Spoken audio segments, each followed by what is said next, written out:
Hey, this is Richard Miller here again for Facts from Working People. And some of you may have seen my previous video that I made defending Ilhan Omar after her questioning of the war criminal Elliot Abrams, Trump's latest proposal as an envoy to Venezuela, I believe. And so, anyway, I wanted to add a little more about it, and I know that we've got some followers on the blog from quite a lot of them from abroad, and on the channel, the YouTube channel. And there's a frenzy over here now with regard to Ilhan Omar, this small woman, Somali immigrant, refugee. Over her comments. So she criticized lobbying, and she criticized AIPAC, the American Israeli Public Affairs Committee, I believe, but it's the lobbying group for the state of Israel and for Zionists in particular.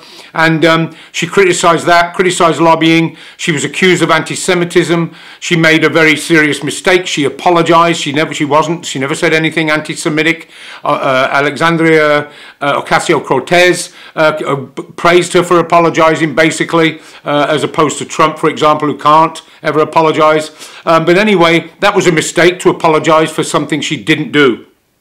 I wanted to talk about it because it is a frenzy over here, the Islamophobia, the attack on this person in particular around the question of anti-Semitism. And let's state first what anti-Semitism is. Anti-Semitism is a hatred of Jews because they are Jews. That's what anti-Semitism is. Criticizing Israel, condemning Israel, or any of those things, that's not anti-Semitism. Can they cross borders? Yes, they can. You know, somebody that's angry at Israel can be an anti-Semite and those things, but they're two very different things. And so the whole frenzy here is nothing but a distraction. It's a distraction about the crisis that American capitalism is in. In particular, the crisis is two parties are in. The era of the domination of these two parties is over. Is it coming to an end? You've got in the Democrats, you've got a left wing of that party that she's part of it. Some other women are part of it. There have been some major changes in relation to ethnic background, religion, gender, sex, whatever. There's more women. So there's a crisis in the Democratic Party. Both of these parties of capitalism are in a crisis. So, and this is not. It's also a part of a divide and rule.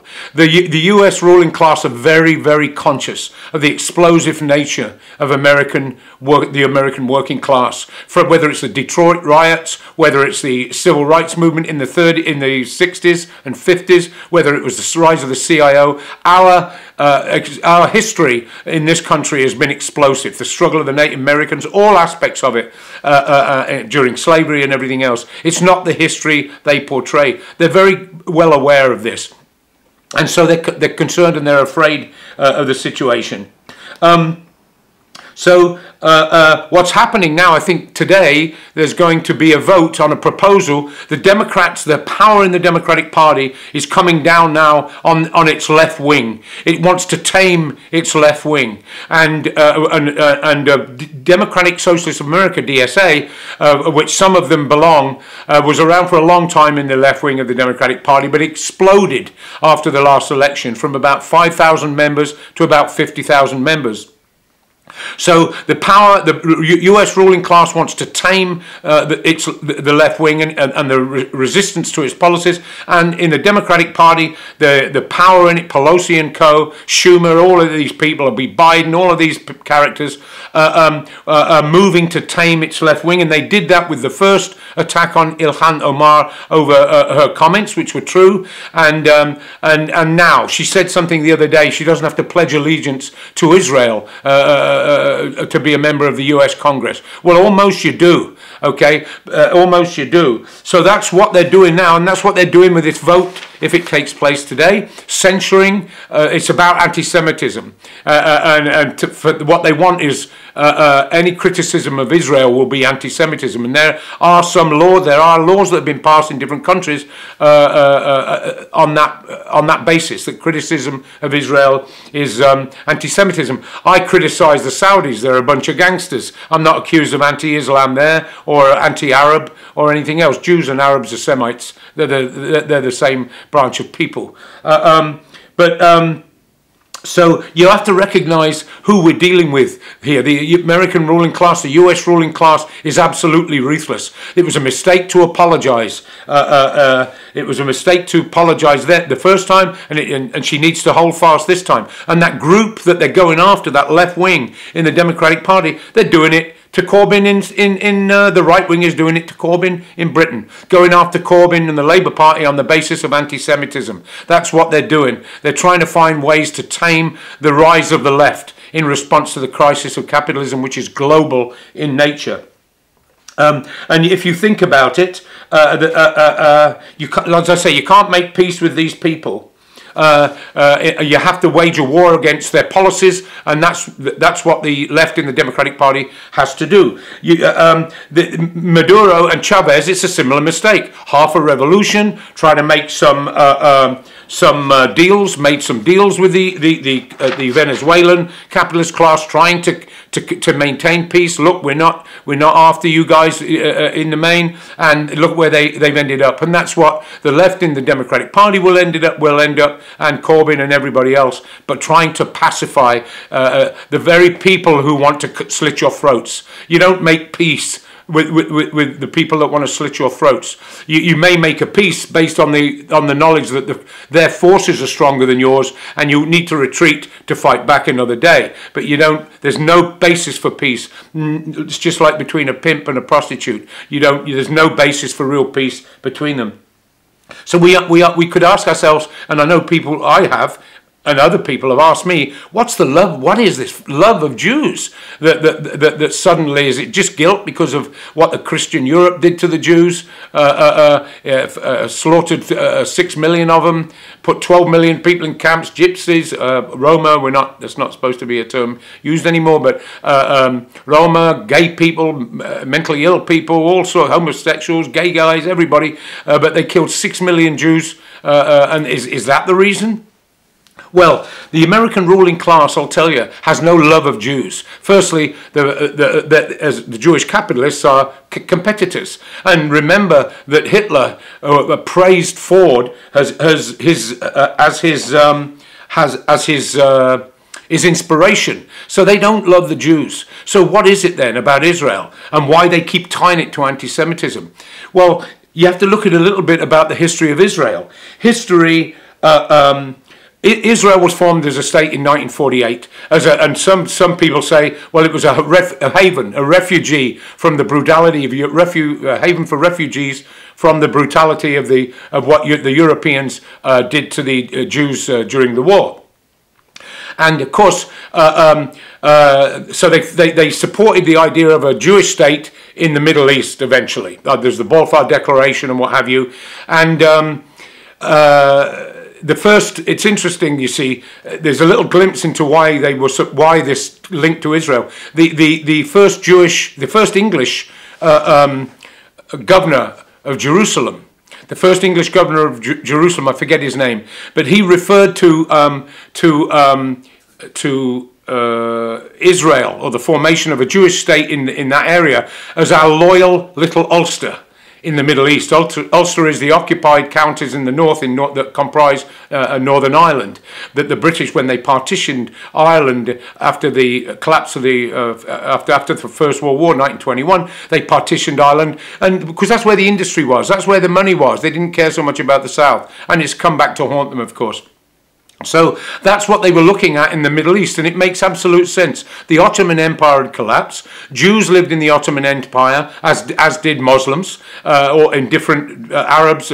Turks are not Arabs, don't forget. So you had this collapse of this stabilizing effect in the Middle East, the Ottoman Empire, and there's this vacuum now, and so European imperialism, Western capitalism, needed a foothold. Oil had been discovered. This was they were plundering and wanted to plunder further this area, and so the idea of a Jewish European colonial settler state in that part of the world is why they why Israel is so important to them. They have no love of Jews. The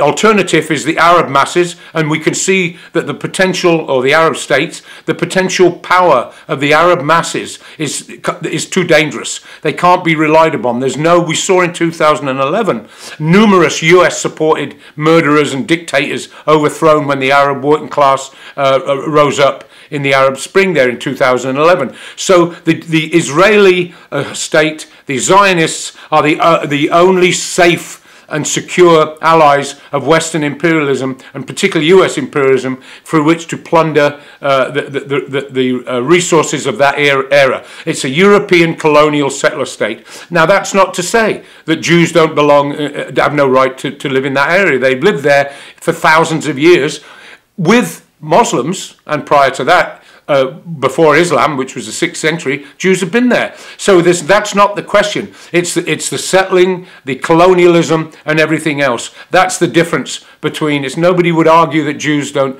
have a right to be there. They've been there for a long time. Arab Jews have lived all over the Middle East. This is a different question. And imperialism, that's the reason that Western imperialism, the US in particular, is so voracious in its support of Israel.